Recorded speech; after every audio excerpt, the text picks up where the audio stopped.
2018-248626 유해인도 판결은 망인의 유해를 누가 관리하고 인도받을 권리가 있는지를 다룬 매우 중요한 전원합의체 판결이다.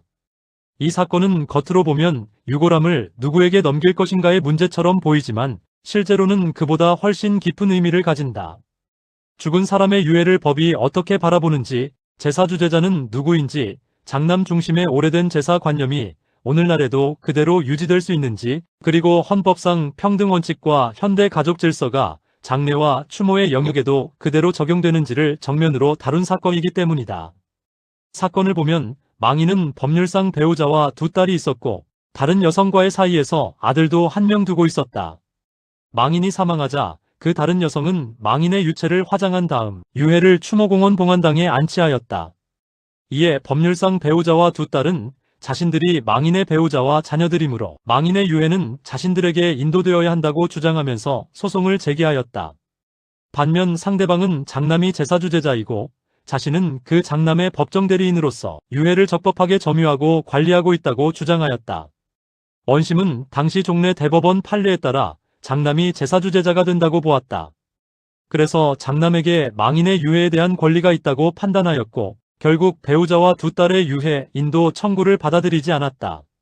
그러나 대법원 전원합의체는 여기에서 한 걸음 더 나아가 아예 제사주재자를 정하는 기준 자체를 다시 보아야 한다고 판단하였다.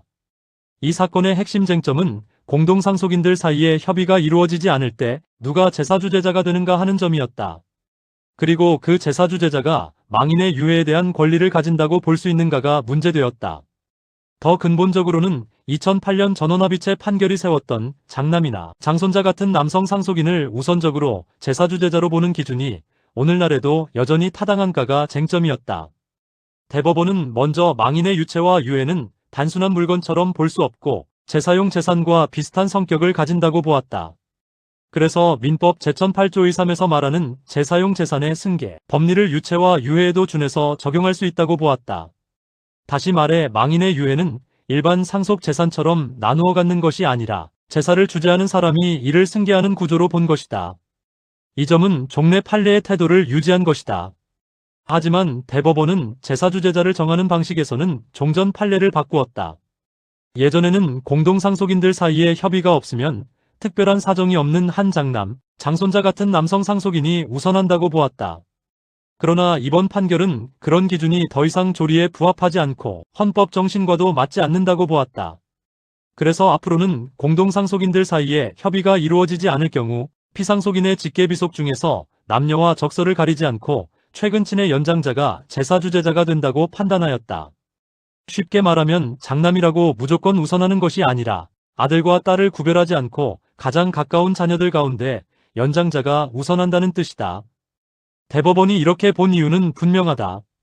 오늘날 혼인과 가족생활은 개인의 존엄과 양성의 평등을 바탕으로 이루어져야 한다는 것이 헌법의 기본 원칙인데 남성이라는 이유만으로 여성보다 우선하여 제사주재자가 된다고 보는 것은 더 이상 정당화될 수 없다는 것이다. 예전의 장남 중심 사고는 부계혈통 중심의 가계계승 관념에 바탕을 둔 것이지만 현대사회에서는 그런 관념이 약화되었고 제사의 의미도 가문 계승보다는 망인에 대한 추모와 기억 쪽으로 옮겨가고 있다고 본 것이다. 대법원은 특히 성별에 따라 남성 상속인을 여성 상속인보다 우선시키는 것은 헌법 제11조의 평등원칙과 헌법 제36조 제1항의 양성평등에 기초한 가족생활 보장 원칙에 부합하지 않는다고 분명히 밝혔다. 이것은 단순한 가족법 해석을 넘어 헌법 가치가 전통과 관습을 어떻게 바꾸는지를 보여주는 매우 중요한 판단이다. 예전에는 관습이라는 이름으로 남성에게 우선권을 주는 것이 당연하게 여겨졌지만 대법원은 이제 그런 전통은 현대적 의미의 헌법 질서와 충돌하면 수정되어야 한다고 본 것이다. 다만 대법원은 장남 우선 기준을 없애면서도 아무 기준 없이 법원이 그때그때 마음대로 정해서는 안 된다고 보았다. 그래서 새로운 기준으로 직계비속 중 최근 친의 연장자를 우선한다고 정하였다. 이 기준은 성별 차별은 없애되 분쟁이 생겼을 때 객관적으로 한 사람을 특정하기 위한 최소한의 기준으로 제시된 것이다.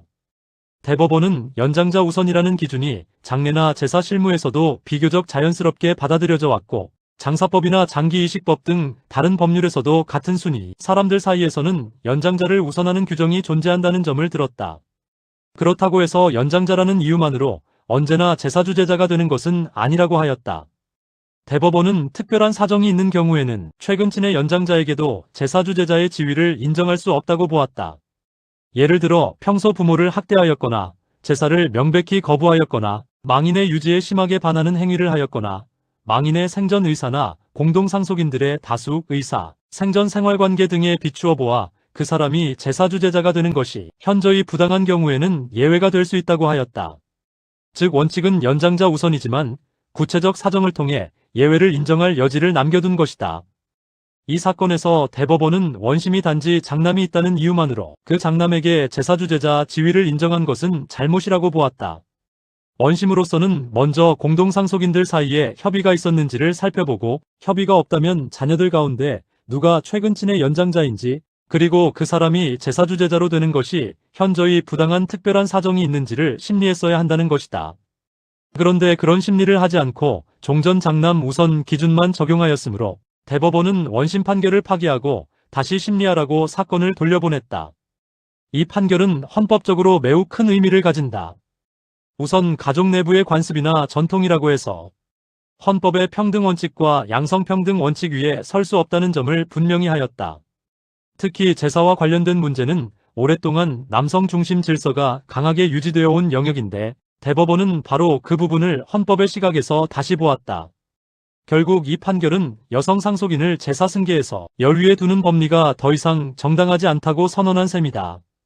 다만 헌법적 관점에서 보면 새로운 기준인 연장자 우선 역시 완전히 문제에서 자유롭지는 않다.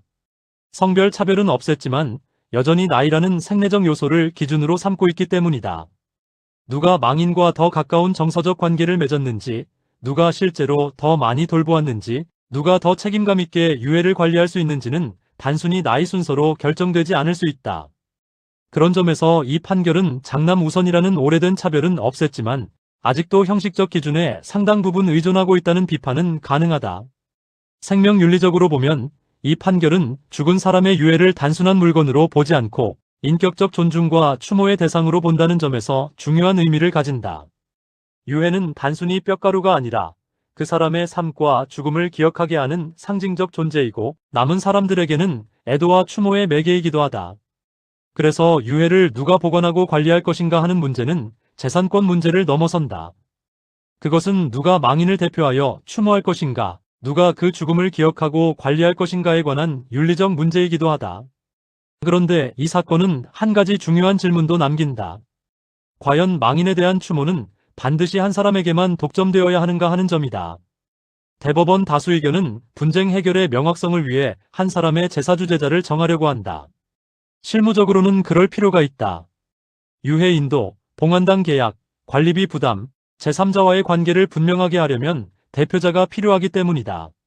그러나 생명윤리적으로는 망인을 추모하고 애도하는 감정은 여러 사람에게 동시에 존재할 수 있고 배우자나 자녀, 심지어 법률상 가족이 아닌 사람도 깊은 애도의 권리를 가질 수 있다. 이 점에서 별개 의견이 말한 개별 사정 종합 판단이나 유골 일부를 나누어 각각 추모하게 하는 가능성은 윤리적으로 상당히 의미 있는 문제제기라고 볼 수 있다. 특히 배우자를 제사주제자의 기본 순위에서 사실상 배제한 점은 생명윤리와 가족윤리의 관점에서 아쉬움이 크다. 보통 배우자는 망인과 생전에 가장 밀접한 생활 공동체를 이루어온 사람이고 일상적 돌봄과 정서적 유대를 가장 깊이 공유한 존재인 경우가 많다. 그런데도 다수 의견은 직계비속 중심으로 기준을 세우고 배우자를 그 틀 바깥에 두었다. 이것은 현대 가족 생활의 실질과는 다소 어긋나는 면이 있다. 실제로 많은 경우 망인을 가장 깊이 이해하고 마지막까지 함께한 사람은 자녀보다 배우자일 수 있기 때문이다. 법리적으로 보면 이 판결은 전통적 제사제도를 완전히 부정한 것은 아니다. 오히려 제사주제자라는 틀 자체는 유지하면서 그 안에 들어있는 남성, 우월적 요소만 걷어낸 것이다. 그러면서도 법적 안정성을 해치지 않기 위해 기존 판례와 완전히 단절하지 않고 연장자 우선이라는 최소한의 객관적 기준을 남겼다. 즉, 급진적으로 전면 재구성하기보다는 기존 제도를 헌법에 맞게 조정한 판결이라고 할 수 있다. 정리하면 2018-248626 유해인도 판결은 죽은 사람의 유해를 둘러싼 권리와 책임을 누가 가질 것인지에 관하여 이제는 장남이라는 이유만으로 우선권을 줄 수 없다고 선언한 판결이다. 대법원은 현대 헌법 질서 아래에서 제사주재자도 남녀를 구별하지 않고 정해야 하며 공동상속인들 사이에 협의가 없으면 직계비속 중 최근친의 연장자가 원칙적으로 제사주재자가 된다고 보았다. 이 판결의 가장 큰 의미는 전통의 이름으로 유지되던 성차별적 질서를 헌법의 평등원칙에 따라 수정하였다는 데 있다. 동시에 이 판결은 유해와 추모의 문제를 단순한 물건의 귀속이 아니라 망인의 존엄과 유족의 애도, 가족관계의 실질이 만나는 지점으로 보았다는 점에서도 중요한 의미가 있다. 다만 연장자 기준의 경직성, 배우자 배제의 문제, 추모의 복수성과 망인의 생전 의사를 어떻게 더 충실히 반영할 것인지 등은 앞으로도 계속 논의되어야 할 과제로 남는다.